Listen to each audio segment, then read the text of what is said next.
nasceu nos confins das Ilhas Britânicas, região em que a população rústica dedicava-se exclusivamente às atividades pastoris e o amanho da terra.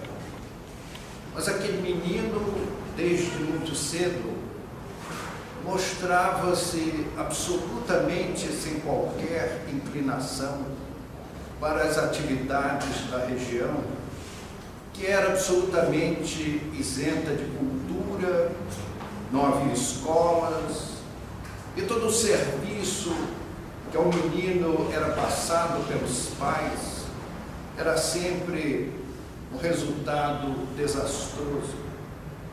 John Brown ia seguindo a sua vida, chegando à adolescência, mas era sempre um transtorno para os familiares.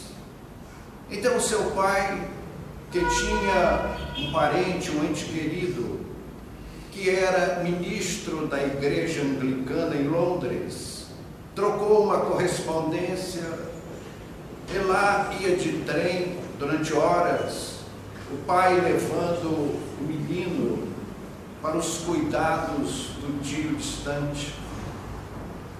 Chegando lá em Londres, o menino foi entregue, muito bem recebido pelo reverendo, que logo o acomodou e começou a ensinar as atividades de sacristão. E assim John Brown encontrou o que fazer na vida de bem feito naquela época.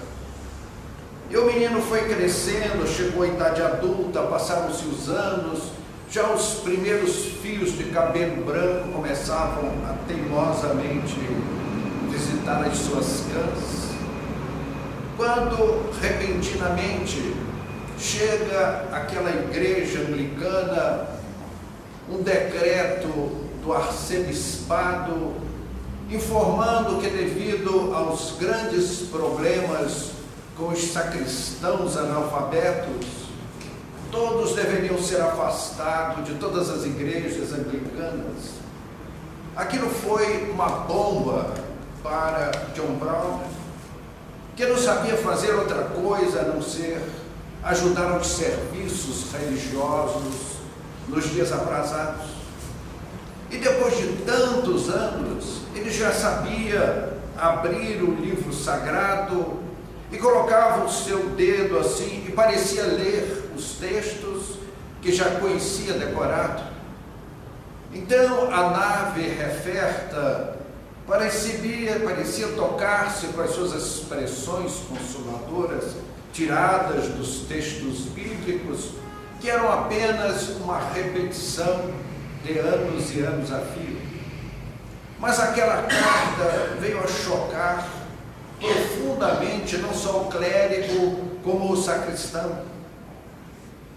Mas o seu velho tio disse que iria ao centro da direção anglicana buscar uma solução e, quem sabe, uma exceção, já que aquele senhor era capaz de auxiliar os ofícios religiosos sem pestanejar. Mas a resposta foi radical. Todos os sacristãos analfabetos deveriam ser dispensados das funções. Então John Brown saiu da sua igreja simplesmente arrasado. O que ele faria da vida?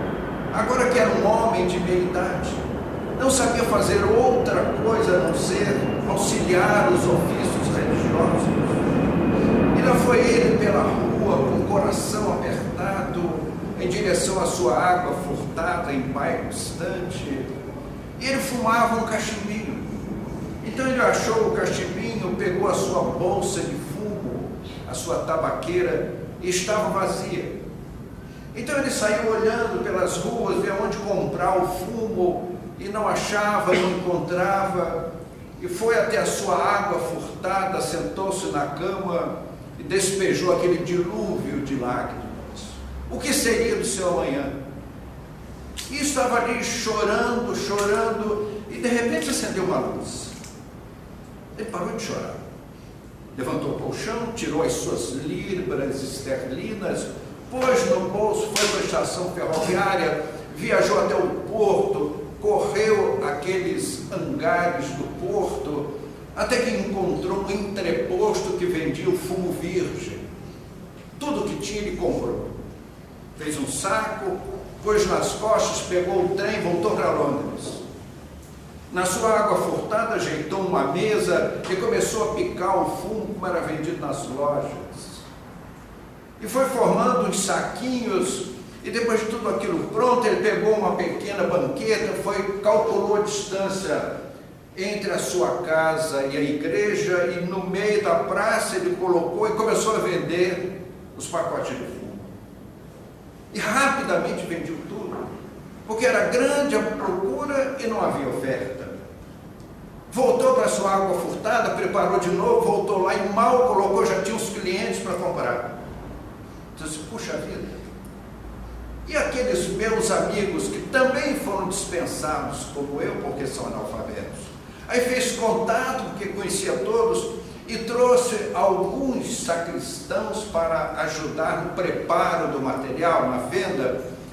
E no mês seguinte, ele alugou uma portinha naquela praça que estava forrente e começou o seu negócio.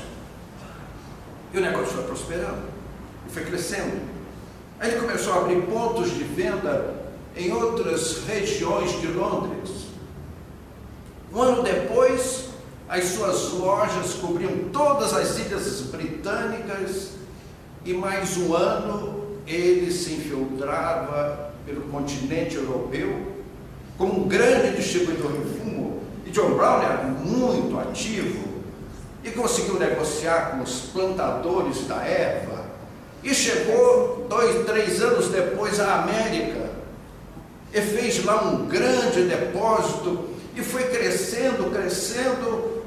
10 anos depois, a sua venda de fumo cobria todo o planeta terrestre, todas as grandes cidades do mundo. Mas John Brown era muito metódico, conservador, como todo inglês. E ele colocava todo o seu dinheiro no mesmo banco. E a sua conta foi crescendo, crescendo, e chegou um ponto que os acionistas resolveram fazer uma reunião e disse, puxa vida, se esse sujeito tira a sua conta, nós quebramos no minuto seguinte. Tais as expressões financeiras formidáveis que ele auferira ao longo dos anos. Então os acionistas resolveram, puxa vida, então ele é o dono do banco, então vou fazer o seguinte, resolveram nomeá-lo chairman do banco. Ele seria aquele presidente honorário que teria um belíssimo gabinete, uma secretária mais bela ainda, todas as mordomias, um belo salário, um Rolls Royce com motorista, para não fazer nada ou o que quisesse fazer. Então elaboraram um contrato leonino contra o banco, a favor dele, porque afinal de contas ele era o dono do banco. Então houve aquela reunião solene de diretoria para nomear John Brown presidente do banco. Então o presidente que saía fez um lindo discurso, enaltecendo seus valores empresariais, etc, etc. Esses discursos nós já estamos cansados de ouvir. Então o jurista do banco entregou o contrato, o senhor pode ler o contrato, ver se o senhor está de acordo. Era aquele contrato que era tudo a favor dele, nada para o banco, né? Aí ele pegou o contrato, olhou. Aí eu sinto muito, mas eu não posso assinar esse contrato. Gostaram do mas o que foi? Se você não gostou de alguma coisa, te muda, chama a a Miss Mary para retificar o contrato. Não é isso, não é, porque eu não sei ler esse contrato. Eu te falo, puxa vida, o senhor não sabe ler esse contrato, entretanto, foi um império mundial. Imagine o que o senhor seria se o senhor soubesse ler esse contrato. O senhor quer saber o que eu seria? Eu seria sacristão da igreja anglicana. Então, amigos, essa é a história muito resumida, de uma pessoa que criou um império no mundo da indústria tabagista. Eu, ao falar desse assunto, gostaria de pedir desculpa aos amigos, porque o nosso tema hoje são vícios. E eu sei que às vezes, falando do assunto, de repente nós podemos estar sendo indelicados com as pessoas que nos ouvem ou que nos ouvirão mais tarde. Não é esse o objetivo. Eu peço assim, mil desculpas, mas nós estamos estudando os temas espíritas. E vícios é um tema importantíssimo para os nossos estudos. Então, nós tomamos hoje, nessa noite, o vício do fumo como um exemplo para o nosso estudo. Às vezes eu ouço pessoas dizerem: ah, mas fumar não é um vício, é um hábito. Como se as palavras resolvessem a questão. Fumar é um hábito? Por exemplo, há pessoas que têm o hábito de tomar um copo de leite antes de dormir. Diz que a gente, quando começa a tomar um copo de leite antes de dormir, é porque está ficando velho. Então a pessoa está envelhecendo, toma um copo de leite antes de dormir. Não podemos dizer que é um vício. Que é vício? Sem dúvida, o vício é um hábito, mas é um hábito pernicioso. Isso é que é o vício. Tomar um copo de leite pode ser um hábito, mas não um vício, porque ele não nos traz nenhuma perniciosidade. Essa história toda começou no dia 13 de outubro de 1492, quando Cristóvão Colombo parou as suas naus, as suas galeras, na ilha de São Salvador para abastecimento. E lá chegando, os marinheiros de Colombo, sempre ávidos por novidades, foram passear pela ilha, aqueles que estavam de folga, e viram que os nativos da terra, num braseiro de barro, eles queimavam uma palha e inalavam a fumaça abundante que gerava aquela palha, e sentiam nisso um prazer muito grande, e os marinheiros de Colombo não iam deixar barato, né?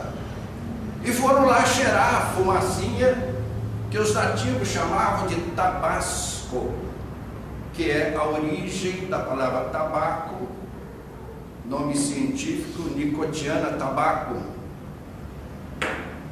Os marinheiros de Colombo levaram aquela tigela de barro, as mudas, as palhas, levaram para a Europa. 50 anos depois, o vício de fumar se espalhou por toda a Europa. A essa época, havia em Lisboa um embaixador francês, de nome Jean Nicot, e era uma coqueluche. Ninguém sabia ao certo se aquela erva era mesmo medicinal, como diziam os vendedores, ou se era apenas um estúpido prazer. E o senhor Jean Nicot era uma pessoa que tinha uma grave deficiência pulmonar. Ele vivia nos médicos se tratando, sem resultados positivos. E aí alguém disse que se ele usasse o tabaco, iria ter a sua saúde recuperada. O seu médico disse: não sabemos, o senhor quer fazer uma experiência. Bem, é uma medicina alternativa. E lá foi o senhor Jean Nicot fazer um tratamento com a fumaça do tabaco e morreu. Os exames médicos localizaram uma substância na sua corrente sanguínea e que, em sua homenagem, sendo ele a primeira vítima oficialmente reconhecida do tabaco, deram ao nome deste produto o nome de Nicot, que era o nome do embaixador, tina, nicotina, Isso a gente chama de cultura inútil, não é isso? Que a gente sabe, não serve mais nada, mas serve para compor a nossa história. Em 1967, o doutor Adrian Vander, que era um notável fisiologista, um pneumologista de renome mundial, ele um dia deu um burro na mesa e disse: opa, precisamos estudar o assunto com afinco. Então convidou a classe médica europeia para participar do Instituto Vander, por ele fundado, para pesquisas científicas sobre os danos causados ao organismo pelo cigarro. Os estudos foram feitos e eles fizeram um relatório completo para a ONU e a Organização Mundial de Saúde na Suíça, relatando todos os malefícios que o cigarro pode causar à saúde humana. Então, dizendo em seu relatório que do fumo virgem é possível extrair-se 42 ácidos: nítrico, málico, oxálico, cianídrico, o arsênico. Da combustão, o gás carbônico, que é próprio de toda a combustão, o CO2. É mais o alcatrão, que é um elemento sabidamente cancerígeno. Então surgiu um movimento mundial contra o cigarro. A revista The Lancet, que é uma revista médica de alta conceituação mundial, publicou um artigo cuja pergunta que encabeçava a reportagem: por que o homem fuma, inclusive os médicos? Então, um psicólogo de renome internacional fez o seu estudo e apresentou o seu parecer. A pessoa fuma psicologicamente por insegurança. Busca a segurança que lhe falta no cigarro. E bioquimicamente, a pessoa fuma porque ela condiciona a sua corrente sanguínea a uma certa dose de nicotina, lembrando o embaixador francês, vitimado. E quando essa dosagem diminui, a pessoa tem a ânsia de fumar e acaba fumando. Prova disso são os emplásticos, as gomas de mascar e outros produtos contendo nicotina, que sem fumar cessa o desejo do cigarro. Então, meus amigos, eu lembraria nessa nossa conversa as experiências do André Luiz, o clínico desencarnado, que passou 8 anos das zonas umbralinas por causa de um suicídio indireto, um suicídio inconsciente. Mas como? Eu não apontei uma arma contra a cabeça, como eu sou um suicida, dizia André Luiz, ao seu médico em nosso lar. Eu disse: pois é, há suicídios inconscientes. André Luiz, como homem, era um sujeito temperamental, que explodia por qualquer motivo. E isso bombardeava as suas reservas orgânicas. Gostava e abusava dos aperitivos, que também minavam o seu organismo. E assim sucessivamente ele desenvolveu um câncer. E esse câncer foi a arma que lhe ceifou a vida física. Então, meus amigos, nós pedimos desculpa aos que nos ouvem, mas temos que falar do assunto.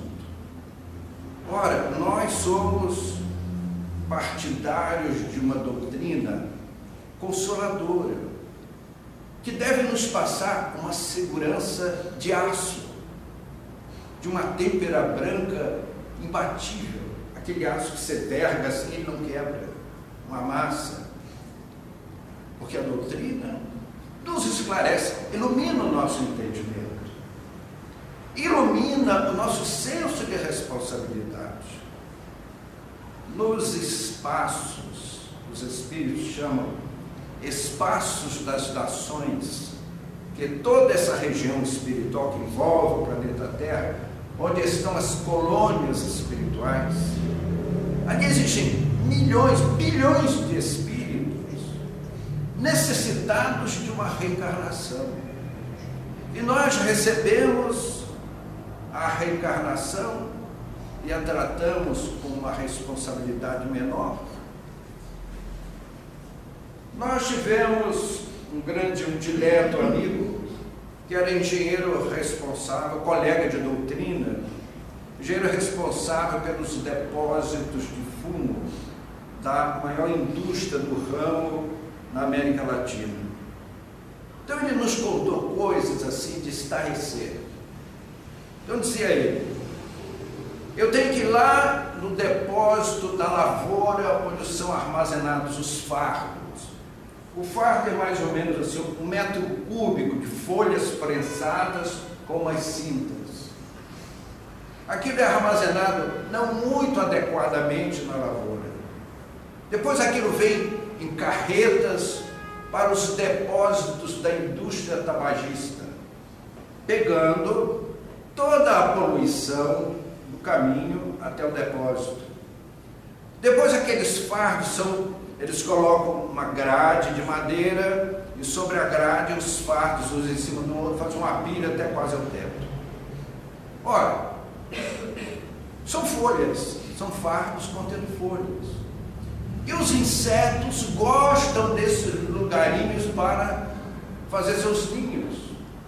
E você não pode pegar um depósito imenso daquele e deletizar, porque aí o fumante morre na primeira tragada por causa do inseticida. Então eles criam alguns recursos externos para minimizar o problema. Então vai lá um trator com uma garra, pega aquele fardo, leva para trefilação na indústria.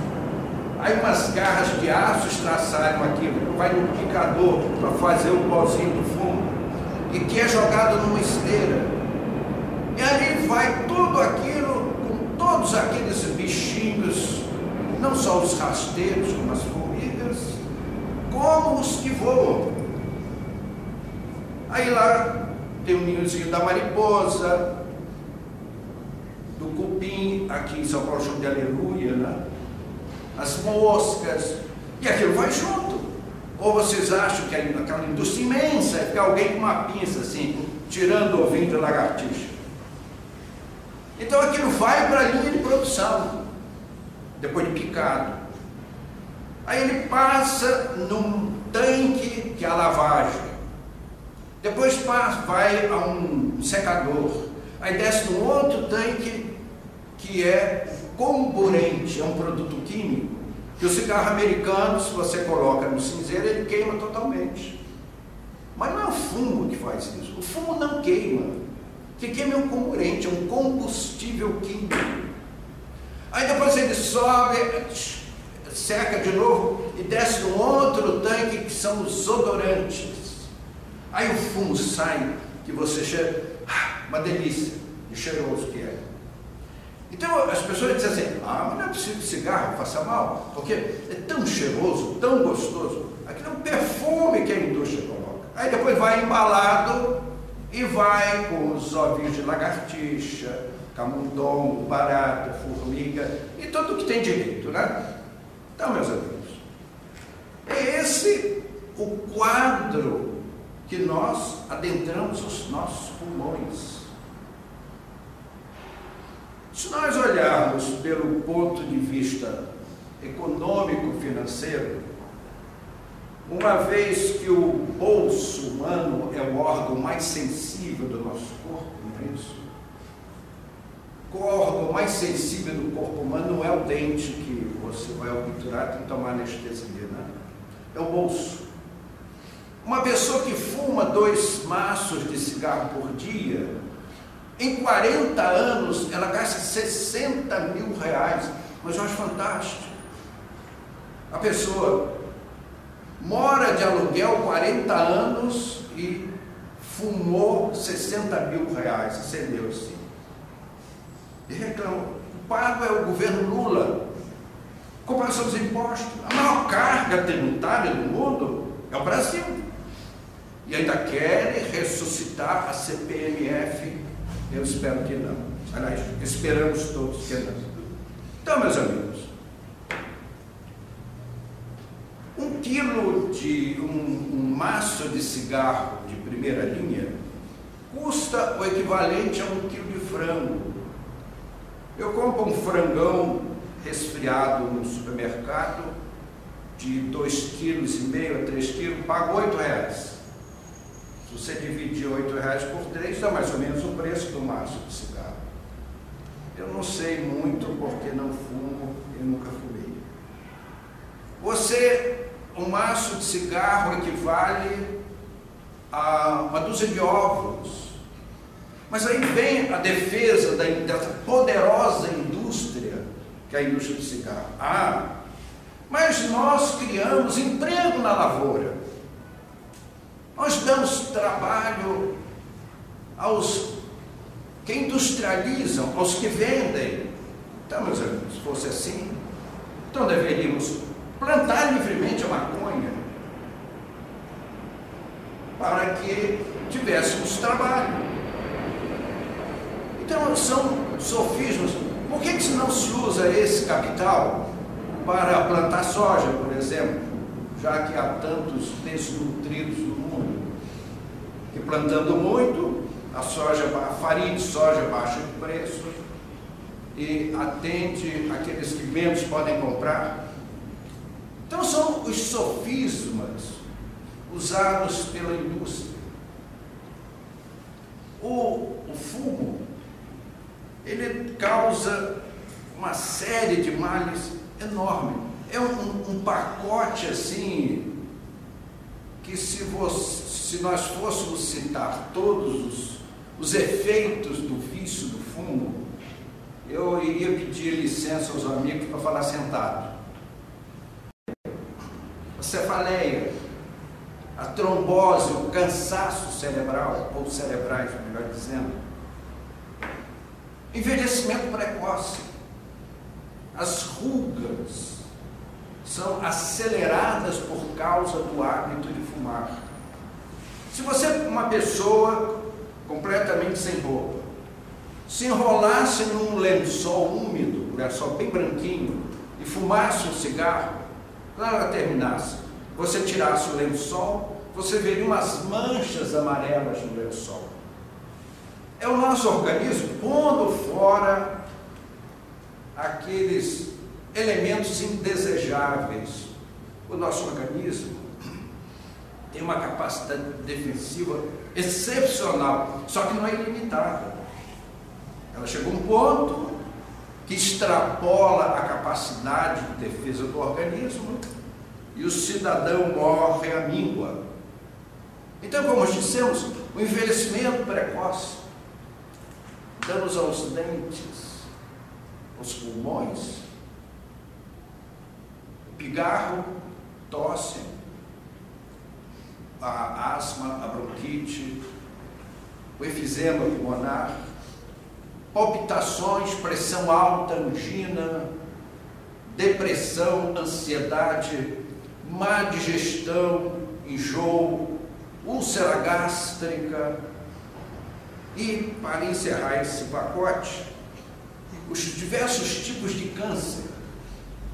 Meus amigos, eu li um trabalho da Organização Mundial de Saúde falando sobre o câncer na laringe.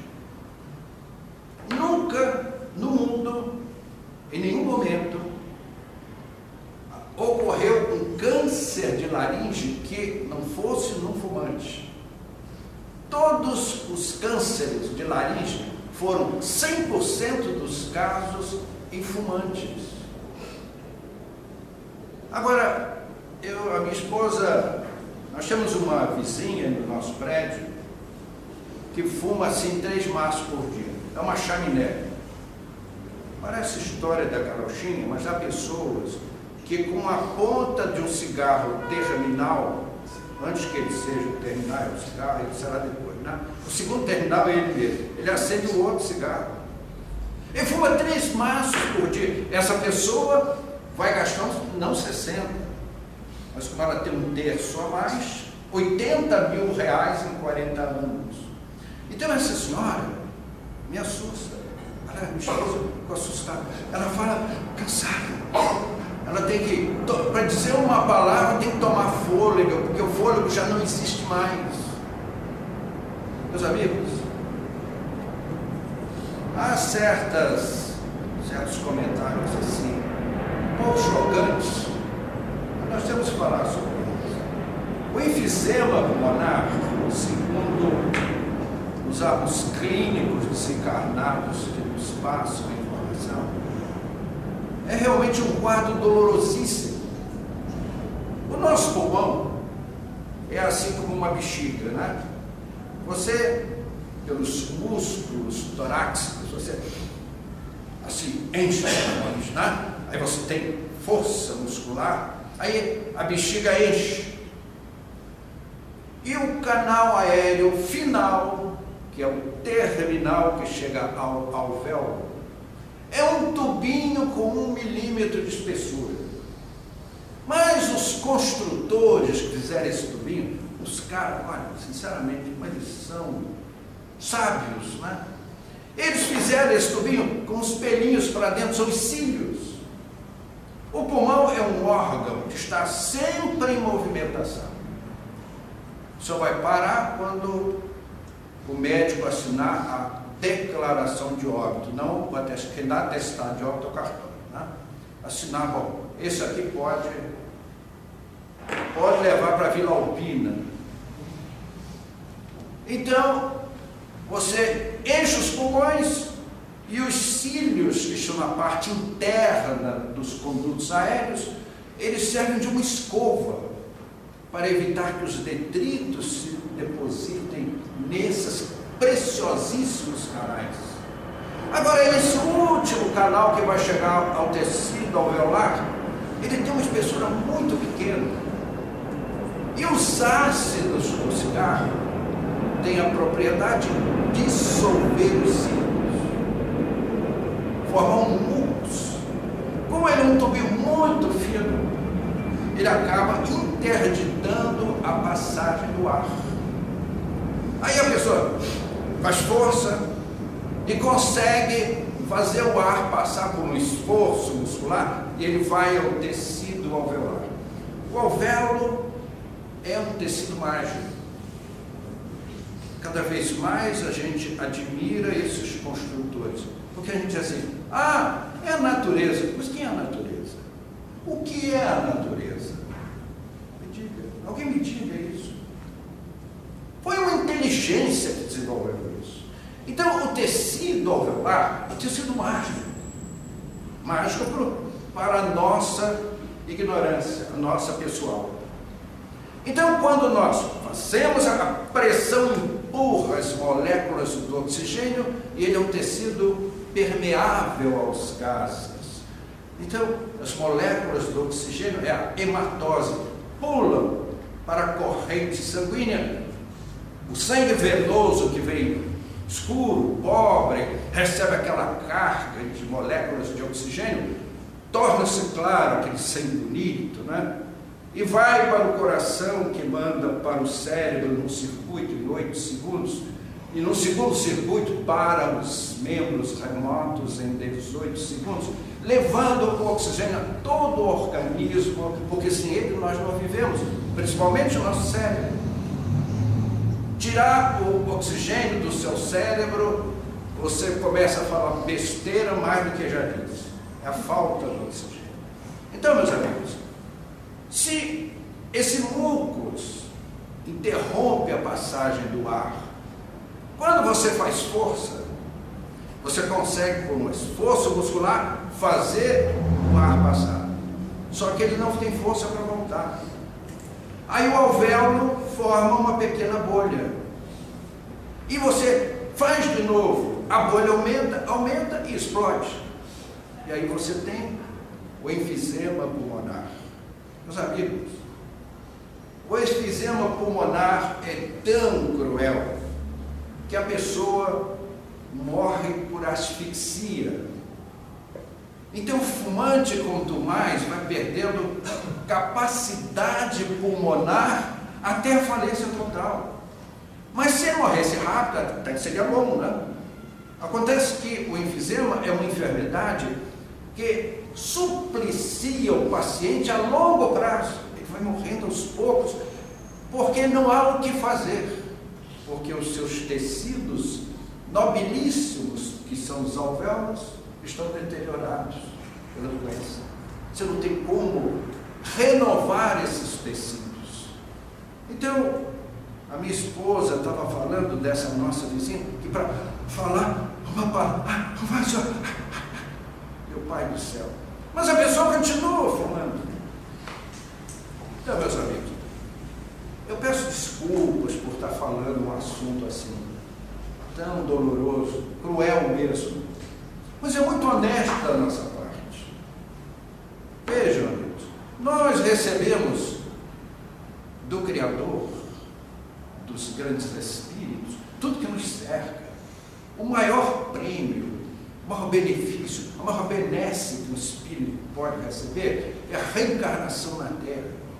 É de uma importância inimaginável, colossal mesmo, nós baratearmos a vida num suicídio inconsciente, num suicídio indireto, é de grande pesar. Então, nós espíritas, nós médicos, não podemos nos deixar levar por esse caminho.